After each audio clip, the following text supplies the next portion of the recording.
Қуаныш, сонда сіз енді 4 баламен, өзіңіздің жолдасыңыз бар, отағасымен, алтауыңыз бір бөлмеде тұрып жатыр. Иә, бір бөлмеде. Қанша жылдан бері? Енді қиыншылығы бар ма осының? Енді қиыншылығы болғанда бір бөлмеде өзі әрине қиыншылық болады. Балалар қанша? Үлкені қаншада? Мектепке бара ма? Үлкені 10-да, екінші балам 9-да, үшінші балам 4-те, кішкентайым 2-де. Өзіңіз жұмыстасыз ба, жоқ? Өзім жұмыста емеспін, өйткені бала қараймын, мектепке шығарып салам, күтіп алам, солар сабақтары. Бір бөлмеде бәріңіз? Тамағы бар, несі бар, қалай? Иә, бір бөлмеде де.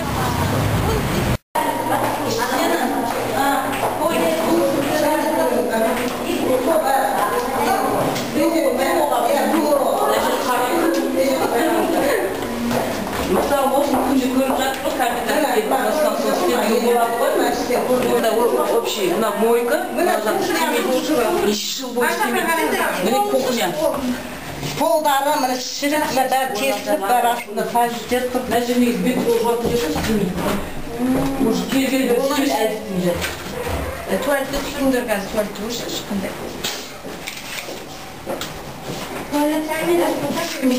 Кухнясына сонда? Өз жерде общий бізде не болған? 5 плитка онтта өшіріп тастаған мына жерде. Общийді вообще олар не обязаны өшіруге. Мына жерде общий не плитканы өшіріп тастаған. Сынып қалған, беті жоқ болған. Оның үстінен енді бізді жителдерді енді нан қойып, не қойып, мусор қойып, соны бәрі алып тастағанбыз, нағышты.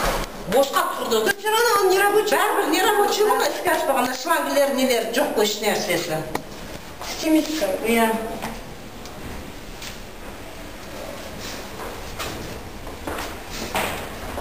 Сонда, мына кухняның жанында туалет істемейді екен ғой?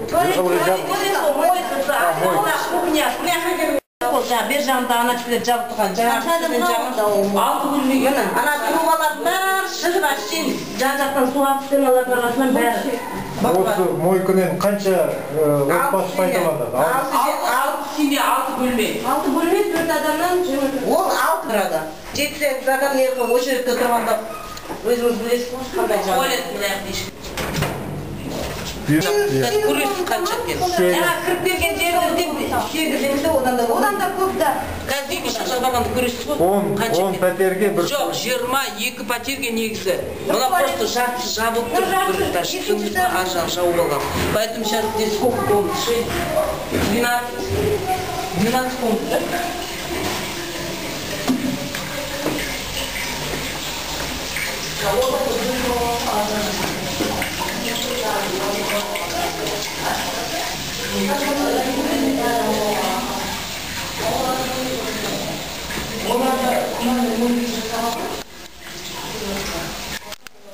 Например, у меня 14 квадратных метров плюс коридор, это там 14,5, 14,8 вот так.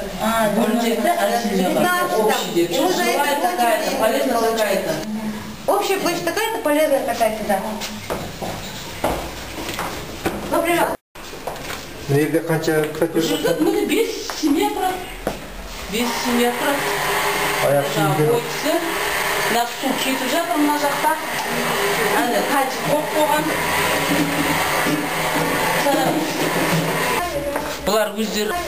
Бұлар өздері ақтап краскілеп жатыр. Енді мына жаңа сантехникасымен. Я вот такой комнаты живу. Ұйымшылығына байланысты ол 5 пәтердің. Бір жағынан соған да байланысты деп ойлаймын. Нарықтан міне подругамыз тұрады. Бірге ткачкеде жұмыс істегенбіз.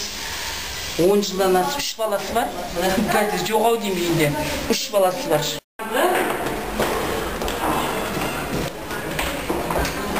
Жыры құлап түкіріліп жатамыз. Мына асфальтың жерін көрдіңіз. Свет үйшті жоқ болады, туалеті. Коридорда свет жоқ. Коридорда осылай свет өшеді. Кіріп атқан жоқ. Кірмеймін де. Мына тұрып алыңызшы, мына жақта қазір ана кісі шықсын. Аға мысалы комендант дейді, комендантте күнде бір осмотр жасау керек қой. Жұмысы сол емес пе? Мына жақта свет жоқ. Мысалы электригімізде бар, сантехникімізде бар. Мысалы соларға неге айтпайды, мына жақта свет жоқ екен, салдырыңдар лампочканы. Оны сіздер енді ақша төлеп жатқан кездер талап етпейсіздер ме? Ойбай айтып жатыр ғой, не істейміз енді? Әр этажды жинап алып, анау свет орнатты. Как попало қойып қойды оны, и то бір этаж дейді, бір этаж дейді. Менде осындай беріп тұрам екен бәрі. Балалар жүреді, не жүреді, ішін ашылар. Сонымен өзіміз, міне осы неде блокта тұрамыз. Мен 4-інші этажда тұрамын. Баяғы 3-інші этажды тапит етіп, мінекей кабина.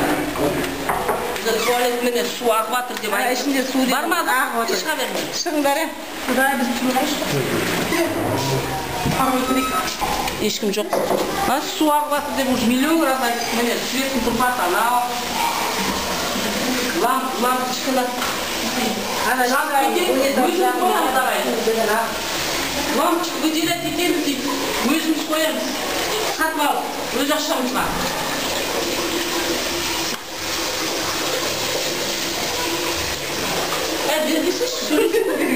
Міне мына кісі үлкен баласымен метрострой көшіп келген бір бөлмеде тұрып жатыр. Көрсетесің бе? Үйіңді?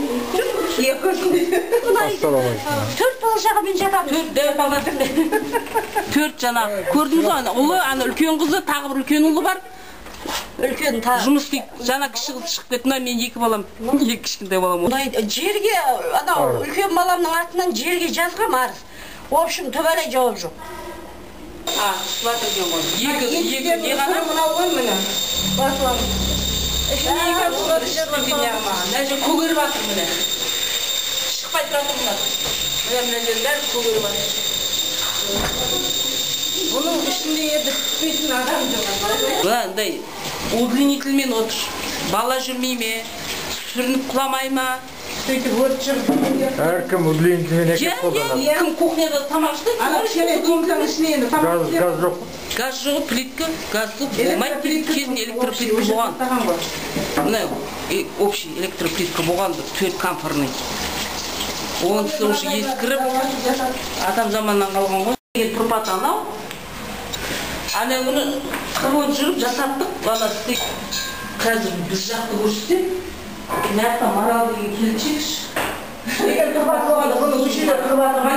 Қараңыз. Өздері ақшаларын жинап. Өзіміз ақша жинап, өзіміз жаңағы әрін сантехниктері әрін жаңағы олар жүріп жатыр. Бөлмеде 4 баламызбен, 4 ұлмен Құдай берген, соңын тұрып жатыр. Төртеуі де ол.